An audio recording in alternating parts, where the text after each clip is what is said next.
Welcome back to part 6 with me, Jeff Ollerhead and Jason Walker. All the nice girls love a sailor. All the nice girls love a joy. Have to see again. Anyway, listen, back onto the story where we were, Sounds of Enlightenment. That was a horrendous ordeal on his last bomb, where Jason survived the bomb blast. Moving on swiftly, he decided then to leave the army. And then he had his ambitions to join the Fire Brigade. So tell me about what.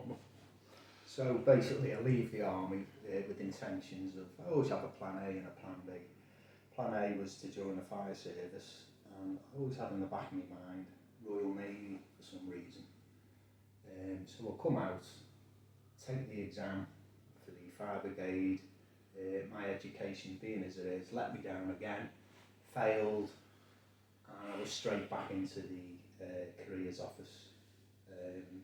Derby Square again. Did you fancy City Street at all? Do you think, oh, I'm out now, I want to... No, because at the time again, unemployment, we were still in the millions, everyone was scratching around for a living.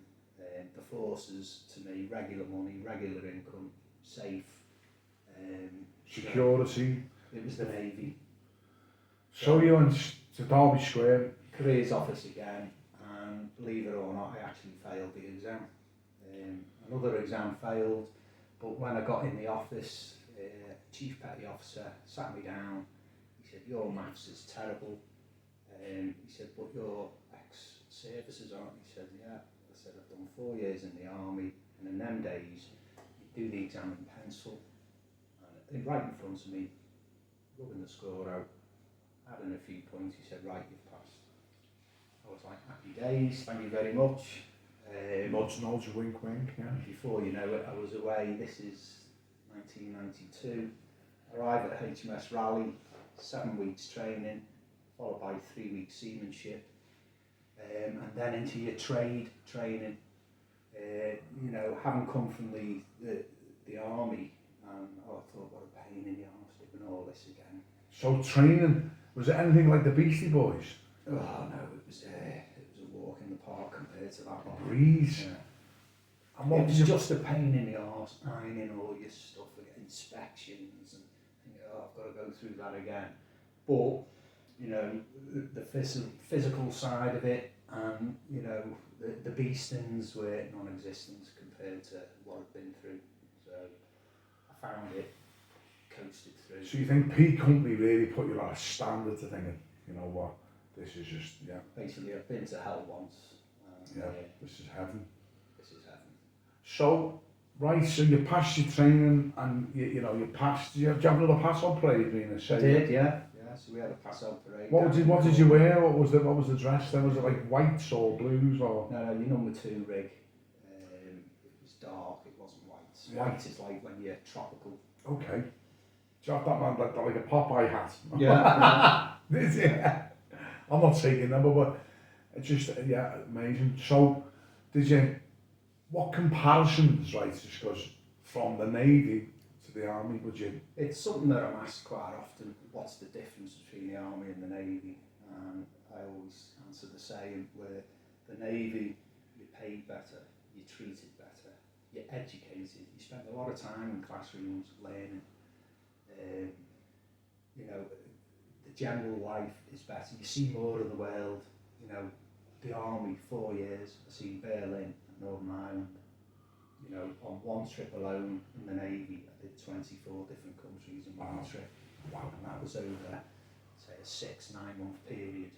Okay, well I'll just take it steady. So, you passed that with the Navy. What was your first ship? First ship was HMS Argyle. It was based in Plymouth. I loved Plymouth. Didn't like Portsmouth. Portsmouth was a very violent city. Pompey. Yeah. Plymouth, they were a bit more laid back. I really enjoyed the lifestyle down there, whereas Portsmouth was more of a city orientated. HMS Nelson, is that? Nelson was in Portsmouth, yeah. So I always went for ships that were in Plymouth. Okay. So I ended up doing 4 ships, all frigates, all based in Plymouth over a 9-year period. Frigates. The job of a frigate is are they the escorts? Are they the Basically, it was anti-submarine warfare. You were chasing the subs, but you did have an anti-aircraft capability as well. Okay. What What was your role on the frigate? Well, that's another story, and to cut it very short, I joined up as an AB gunner, which basically you fire the weapon systems. Yeah. Just as I joined, the Navy started changing things around. Not only do we want you to fire the weapon systems, we now want you to fix them as well, which was brilliant for me. Not so good for the engineers that then had to learn my job. So it was a bit of multitasking, fire the weapon systems, fix the weapon systems.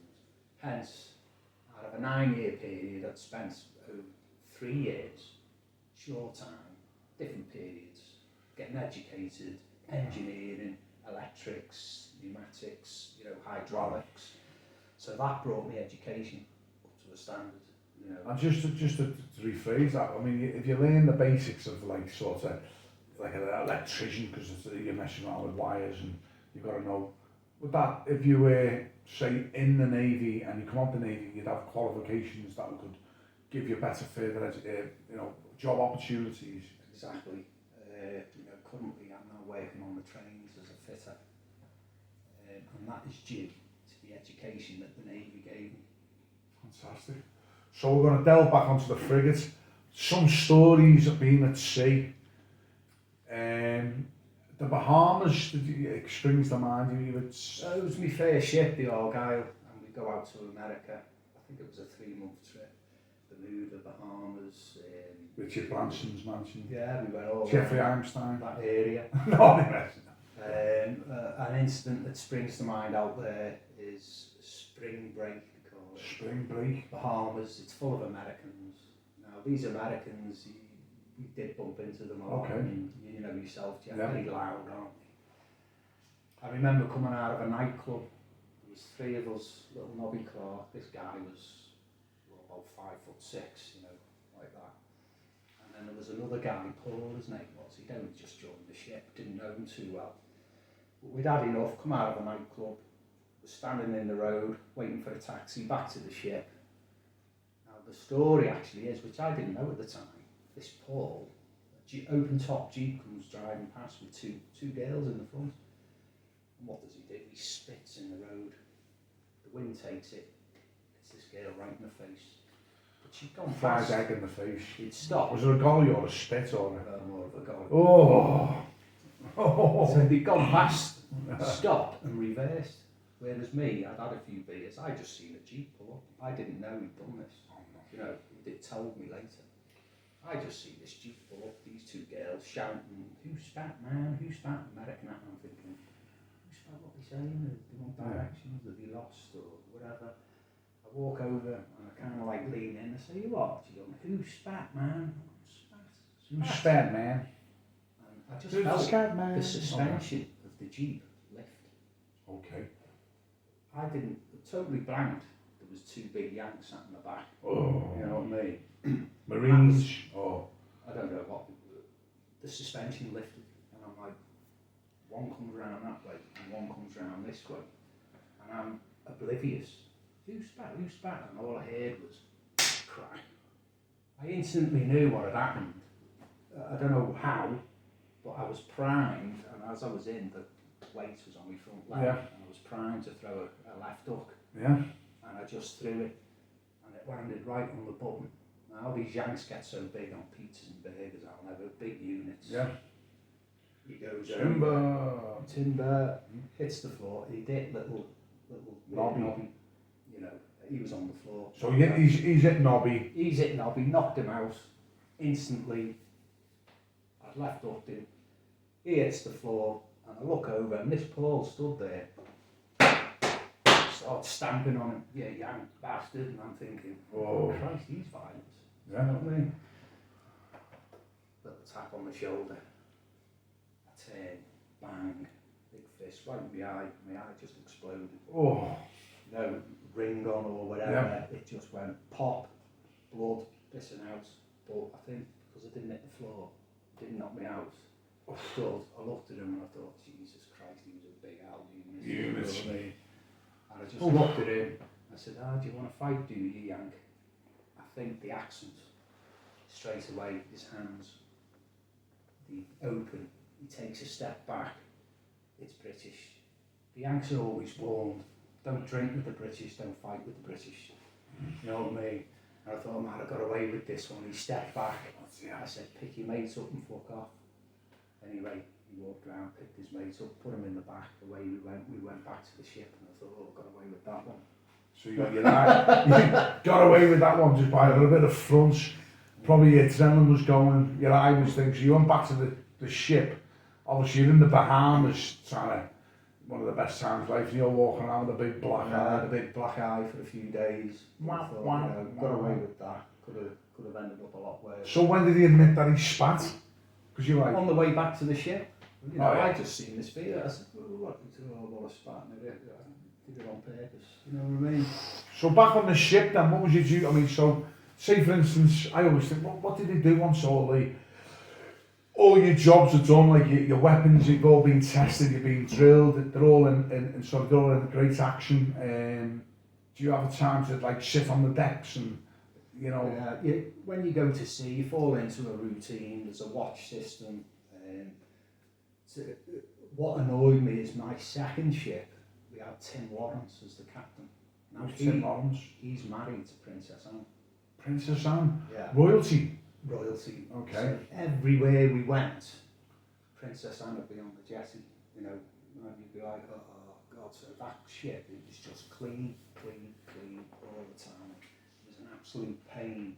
Oh, you imagine, because royalty coming on all the time. Let's paint the glass green, or yeah. You know, when you're at home. All that kind of stuff. And did that, you know, paint the glass green. But it was while we were out in Bermuda, we did a royal guard for the Queen. So yeah. She came out, we did a royal guard, the Queen walking up and down the ranks. Did she have a speech? Did she ever... No, she never really spoke. She'd walk up and down. I did one again for the Queen in Liverpool. She came 50th back with the Atlantic. I used to tell the kids and wind them up and say, oh, I've been to see the Queen again, and I've been stitched up that many times. She'd actually stop and say, you again. You again.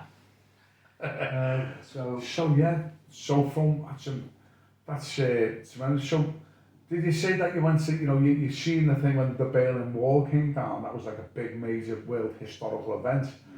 What other, you said something about Hong Kong? Yeah, well, what happened was, 97, we were meant to be going on a 6-month trip down the Gulf, and all of a sudden Hong Kong comes up that we're handing it over to China. It would cost the Royal Navy a lot of money to send one ship to do all that ceremonial stuff, and then, you know, another ship to the Gulf. Our captain had the idea of, well, we'll do both. So this trip turned out from 6 months to 9 months. So we sailed, and we spent a month alongside in Hong Kong, handing ceremonial duties, 21 gun salutes, all that kind of stuff. Right, okay, all the duties, but let's talk about, because a lot of the tales come from when you leave the ship. Is it true what they say about sailors? Did you just go out and party? You know, in the Navy, I'm afraid that they would pull up somewhere and they would drink everything in sight. They would try and shag everything in sight. And that's the way it was. We were actually in Hong Kong for a month. It was very expensive, I remember. It was back in 97. I think we went to the first pub and it was something like £6 for a pint. In Hong Kong? Yeah. But I was lucky in a lad called Dave Singleton. He's from Morton. Dave Singleton, yeah. He was a backpacker, so he would be in Australia, going to Thailand, all to do with visas. You do so many months there, so and they'd move around like that. These backpackers. So before we sailed, I seen Dave. I was home on leave. He said, "I'm going back to Australia." I said, "Well, I'm in Hong Kong. I might be there, I might not." So he gave me a PO box address to write to. So before we sailed, I sent it. I'm in Hong Kong on such a date. Anyway, as we pull into Hong Kong, there he is on the jetty. I'm thinking, isn't that mad? You know, someone from your hometown, from Morton, Hong Kong. Right. And he was working there as like a waiter, a bartender. So straight away, he took me to all the places, you know, cheap, all the backstreet alleys, all the rest. So it wasn't £6 for a pint? No. That was Happy hours, went to go here, there, happy everywhere. endings. So he looked after me for a month I was there.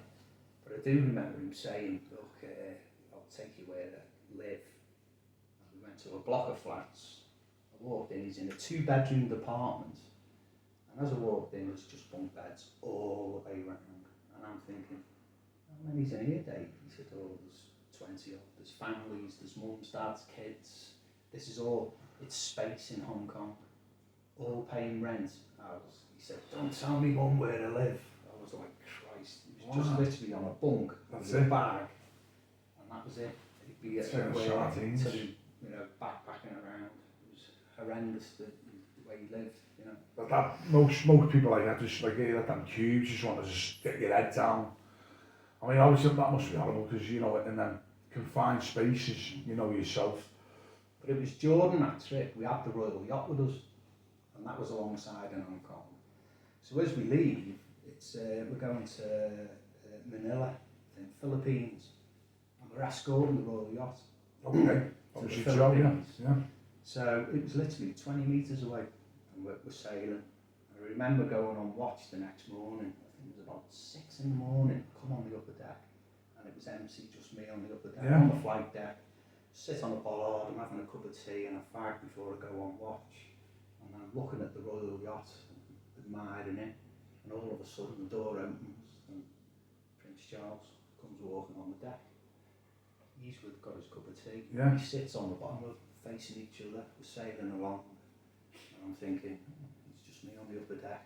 I finish me brew, finish me fag, I get up, alright Charlie, alright, just like that, and I walk in, I think, Christ. That's a memorable moment, I think that's...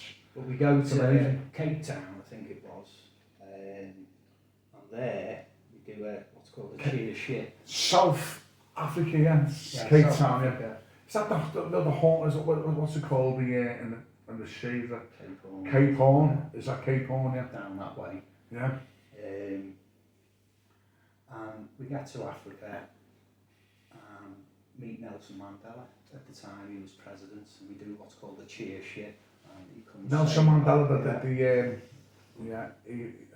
he went through all the hardships and... Yeah, and he comes past and he's on his yacht and it's like he's walking at 20 metres. I'm looking, I see the whites in his eyes and I'm thinking to myself, what he's been in jail 30 odd years, persecuted, everything he's been through.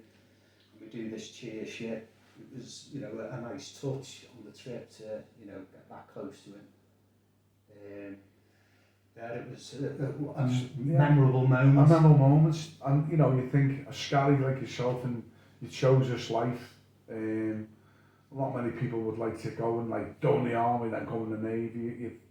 It's adventurous. Thank you very much for sharing the tales of the sea, and stand by for part 7. Thank you very much for tuning in to Uzi Talking To with me, Jeff Ollerhead and Jason Walker.